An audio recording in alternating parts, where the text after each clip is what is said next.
vue, il est quasiment impossible de distinguer la rivière qui coule sous la montagne de déchets. Derrière ces ordures pourtant, le Rio Motagua, 486 km qui traverse le Guatemala pour se jeter dans l'océan. Et avec lui, 3% de la pollution plastique mondiale. Irma vit sur les bords de l'affluent le plus pollué.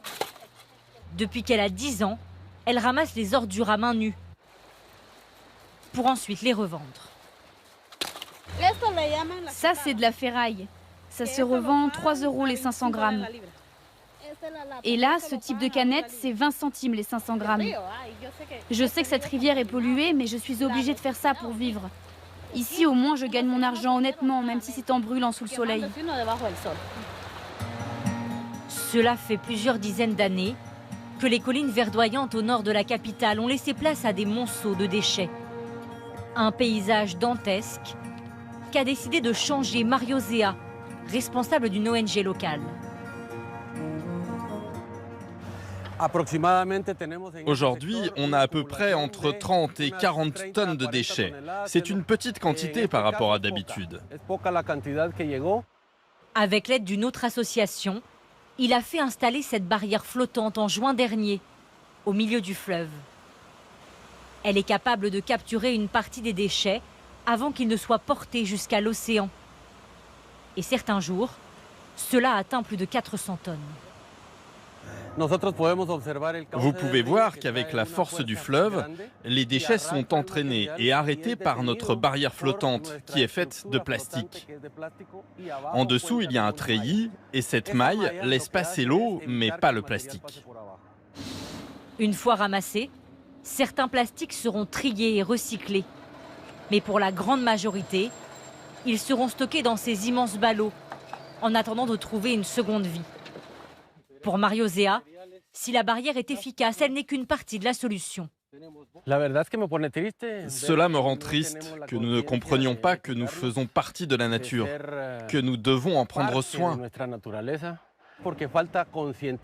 Il faut que la population prenne conscience de ce problème. Car au Guatemala, la plupart des villes et des villages n'ont pas de système de ramassage de poubelles. Les habitants jettent directement leurs ordures dans la rivière ou dans ces décharges illégales. Là, je me débarrasse de pièces de voiture, comme les tapis ou les vitres, des choses que je ne vends pas. Mais pourquoi vous venez ici? Parce qu'à la déchetterie centrale de la ville, ils ne nous laissent pas rentrer. Ils disent que nous devons payer, mais on ne sait jamais vraiment le prix. Et si la police passe, vous risquez quoi? C'est illégal, donc une amende.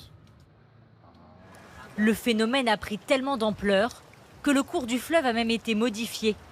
Les berges grignotées par les poubelles. Juan Francisco Sipac a vu la transformation de son village en quelques années. Ici, avant, il y avait des orangers, des manguiers là-bas, et même des bananes plantains. Désormais, l'eau est si polluée qu'il est impossible de s'en servir pour cultiver la moindre parcelle de terrain. Les déchets sont pleins de produits chimiques, comme le chlore et les acides. Tout cela se répand et contamine l'eau et les sols autour de la rivière.